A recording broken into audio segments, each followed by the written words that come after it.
তো আল্লাহ যদি তৌফিক দেয়, কখনো বা আমার আব্বা চায় এখানে আমরা যদি দেবিদ্বারে কোনো সময় কখনো কোনো বাড়ি টাড়ি করি, আমার আম্মা হচ্ছে এই এলাকায় করবে। এটা হচ্ছে আমার আম্মার খুব একটা ইচ্ছা। এটা আঙ্কেল ভালো বলতে পারবেন।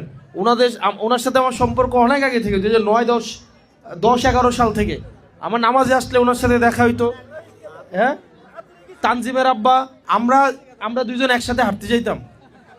আমরা দুইজন একসাথে হাঁটতে ওই যে আপনার রিকফিল পর্যন্ত যাইতাম, এদিক থেকে ফুলগাছতলা পর্যন্ত যাইতাম। এই এলাকায় বেসিকলি আমার সাথে চলাফেরা যাদের ইয়াংদের থেকে তুলনায় আমার মুরব্বীদের সাথে আমার চলাফেরা হয়েছে বেশি, মানে এই এলাকার ক্ষেত্রে। আবার অন্য এলাকায় মানে কলেজ গেটে যখন যাইতাম ওখানে হচ্ছে আমার বন্ধু বান্ধব বেশি ছিল। আর এখানে ছিল আমাদের মুরব্বীদের সাথে চলাফেরা। এই বাসায় একজন আঙ্কেল ছিলেন, উনি মনে হয় খুব সম্ভবত এই যে এখন আছেন না এখানে, উনার সাথে, তানজিমের আব্বার সাথে, আমিরদের বাসার মানুষদের সাথে, তারপরে হচ্ছে এই বাসায় কিছু মুরব্বী আছে, ওনাদের সাথে আমার বেশ সখ্য ছিল। আপনার ফজর নামাজের পরে এই এলাকার সবাই ডায়াবেটিসের হাঁটাহাঁটেন, এটা আমি জানি। হাঁটতে যান না? এবং সবাই ওই যে বাররার দিকে হাঁটতে যান। আপনারা বিভিন্ন দিন বিভিন্ন জায়গায় যাবেন, গিয়ে আপনারা শাপলা কলির প্রচারণা চালাবেন। কোন মার্কা? কোন মার্কা? বলবেন 12 তারিখ শাপলা কলি মার্কায় ভোট দিতে। আসরের পরে আপনারা বিভিন্ন গ্রুপ হয়ে বিভিন্ন বাসায় বাসায় যাবেন, নিজের গ্রামে যাবেন, শাপলা কলি মার্কায় ভোট চাইবেন। পারবেন না? রাতের বেলায় ঘুমানোর আগে মোবাইলটা হাতে নেবেন। মোবাইলটা হাতে নিয়ে আপনাদের আত্মীয় স্বজন আছে না? আছে কি না? এখানে তো একটা বাড়ির একটা মাত্র মালিক, আর বাকি 10 জন কি ভাড়াটিয়া, তারা বিভিন্ন গ্রাম থেকে আসছে, ঠিক কিনা? তার মানে আপনারা 10 জনের 10টা গ্রাম আছে, 10 জনের আবার 10টা বাড়ি আছে না? আপনাদের কাজ হচ্ছে আপনাদের বাড়িতে ফোন দিবেন, গ্রামে ফোন দিবেন, ফোন দিয়া শাপলা কলির পক্ষে আপনারা ভোট চাইবেন। পারবেন তো? পারবেন তো?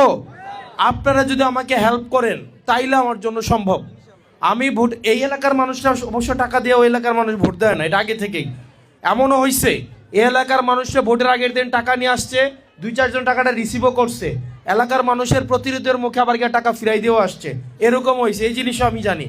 তো এই এলাকা ঠিক না, এই এলাকার মানুষ টাকা দিয়ে এদেরকে কিনা যায় না, এটা আমরা জানি। তো এই কারণে আপনারা যারা আছেন, আপনারা দয়া করে একটু পায়ে হেঁটে মুখে কথা বলে আমার জন্য একটু শ্রম দিয়েন, একটু ত্যাগ দেন। আমার সেকেন্ড হোম হচ্ছে মোহন আবাসিক এলাকা। আমার গ্রামের বাড়ি হচ্ছে গোপালনগর।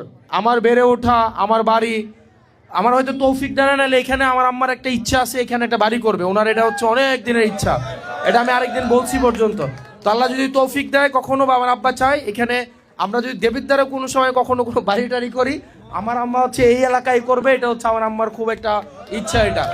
তো এই মোহন আবাসিক এলাকা হচ্ছে আমার আম্মার অনেক পরিচিত মানুষ আছে এখানে, অনেক পরিচিত মানুষ আছে আমার আব্বার পরিচিত মানুষ আছে। আমার আব্বা খুব নিপাট একটা সরল সহজ মানুষ, উনি এখানে সবার সাথে চলাফেরা করছে, এখানে আসেন। তো আপনারা আমার জন্য দোয়া করেন। আপনাদের সাথে কোনো পলিটিক্যাল বক্তব্য না, আপনার ছেলের জন্য আপনি খাটবেন। পারবেন না? পারবেন না? এখানে অনেকের সাথে আমার বন্ধুর পরিচয়, অনেকের জুনিয়র আমি, অনেক ভাই আছে তাদের সাথে আমার সম্পর্ক হচ্ছে আমি ওনাদের জুনিয়র। আবার অনেকে আছে যারা আমার জুনিয়র। আমার জন্য আপনারা খাটবেন না? খাটবেন তো? অর্থনৈতিক শোষণ আপনার কোনোদিনও মুক্ত হবে না যদি না যারা রাজনীতি করে তারা অর্থনৈতিক চাহিদার উঠতে পারে। আপনি দেখবেন আমাদের যারা রাজনীতি করে বেশিরভাগ ক্ষেত্রে আপনি চরিত্রগুলা দেখবেন, একটা রাজনৈতিক দল আপনি চিন্তা করেন এবং ওই নেতার আশেপাশে কারা আছে তার ছবিগুলা চিন্তা করেন, এইটাকে একসাথে দাঁড় করাইলে ওই রাজনৈতিক দলটা কেমন দাঁড়াই যাবে।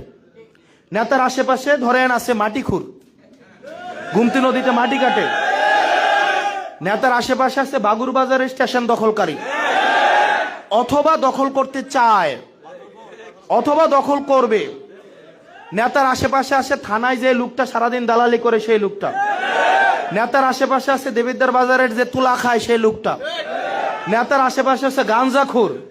নেতার আশেপাশে আছে নেতাকে রাতে ট্যাবলেট সাপ্লাই দেয় এমন লোক। নেতার আশেপাশে হচ্ছে নেতার সাথে বসে বসে, আমি ওই দিন আমাকে বলে বোতল মেট, কি মেট? বোতল মেট। নেতার আশেপাশে আছে বোতল মেট। এরাই আবার বুদ্ধি দেয়, এরাই হচ্ছে রাজনৈতিক পরামর্শক, এরাই হচ্ছে রাজনৈতিক সমালোচক।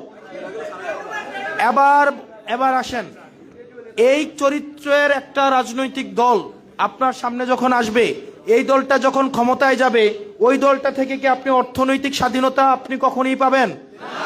কখনোই পাবেন? যেই লোক যার নিজস্ব কোনো কর্মই নাই, সে রাজনীতি করে জনগণের কি সেবা করবে?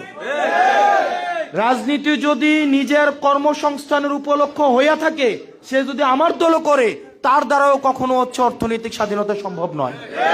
সে যদি আমার দলও থেকে থাকে, তার হয়তো একটা উদ্দেশ্য আছে, একটা টেন্ডার পাবে। সুতরাং আপনি দেখবেন যে ওই রাজনৈতিক নেতার আশেপাশে চামবাজগুলা কারা। আমরা এটা নিশ্চিত করতে চাই, গুণগত যোগ্যতা সম্পন্ন মানুষ যারা পড়াশোনা জানে বা যারা পড়াশোনা নাও জানে, যারা কি অর্থনৈতিকভাবে সমৃদ্ধ, মনস্তাত্ত্বিকভাবে সমৃদ্ধ, রুচিশীল, যারা সমাজের পরিবর্তন চায় এবং যারা মাদক মুক্ত, মাদকের বিরুদ্ধে জিরো টলারেন্স। এখন ইমাম যদি নিজেই মাদক খায়, ইমামের পিছনে আপনি নামাজ পড়বেন? মাদকের ডিলার যদি ঘোষণা দেয় মাদক মুক্ত করবে, এই ঘোষণা আপনি বিশ্বাস করবেন? সিলেটের ইয়াবা বদির কথা মনে আছে?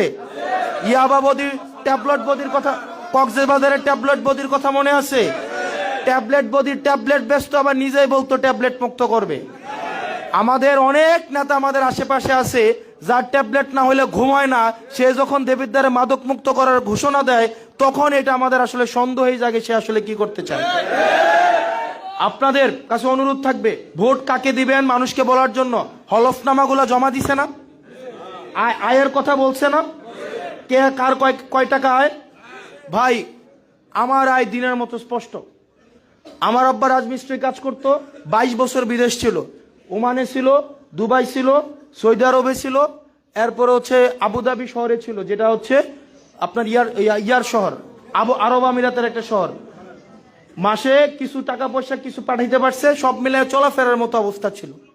আমার কর্ম, আপনারা প্রত্যেকের মোবাইল আছে না? মোবাইলে সার্চ করলেই দেখতে পাবেন, আমার চাইলে পকেটে টাকা থাকলে নিজেও কিনতে পারবেন। কয় টাকা ইনকাম করি, আমার কোর্স থেকে কয় টাকা আসে, এগুলো সবাই দেখতে পায়। আমার বছরে 12.5 লাখ টাকা ইনকাম, প্রত্যেক মাসে 1.5 লাখ, 1 লাখ টাকার একটু বেশি প্রত্যেক মাসে।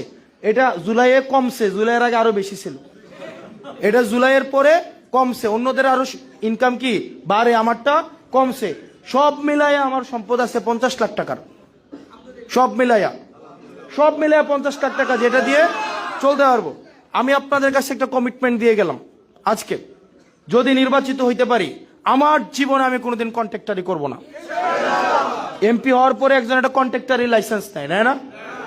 আমি যে এমপি হওয়ার পরে যে একটা গাড়ি কিনে নাও, যে ট্যাক্স ফ্রি গাড়ি, একটা 2টা কিনতে পারে জনগণের টাকায় হারামিগুলা, এই ট্যাক্স ফ্রি গাড়ি হাত দিয়েও ছুঁয়ে দেখব না।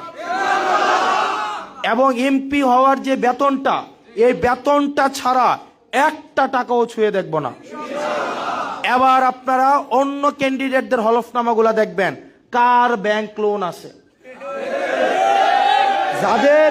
যাদের কাছে ব্যাংকই টাকা পায় 17 বছর, 18 বছর, 20 বছর, যারা ব্যাংকের কাছেই ঋণী, তারা আবার জনগণের কি সেবা করবে? তারা তো ব্যাংকের কমিটমেন্টই রাখতে পারে না, তাহলে জনগণের কমিটমেন্ট কিভাবে রাখবে? এই জিনিসগুলো একটু আমলে নিবেন। সুতরাং অর্থনৈতিক শোষণ কেবলমাত্র তখনই মুক্তি হবে যখন নেতাই অর্থনৈতিক স্বাধীনতার মধ্যে থাকবে। আমার ভাত কাপড়ের নিয়ে চিন্তা নাই, টেনশন নাই, আমার চিন্তা যেহেতু নাই, টেনশন যেহেতু নাই, এবং আমি বিশ্বাস করি আমার নেতা কর্মীরা চাঁদাবাজি করবে না, টেন্ডারবাজি করবে না, সুতরাং আমি স্বাধীনভাবে কাজ করতে পারবো। এখন আমার নেতা কর্মীরা যদি চাঁদাবাজ হয় আর গুমতি নদীর মাটি কাটে, সেই জায়গায় আমি কখনো অর্থনৈতিক মুক্তি আমি দিতে পারবো না।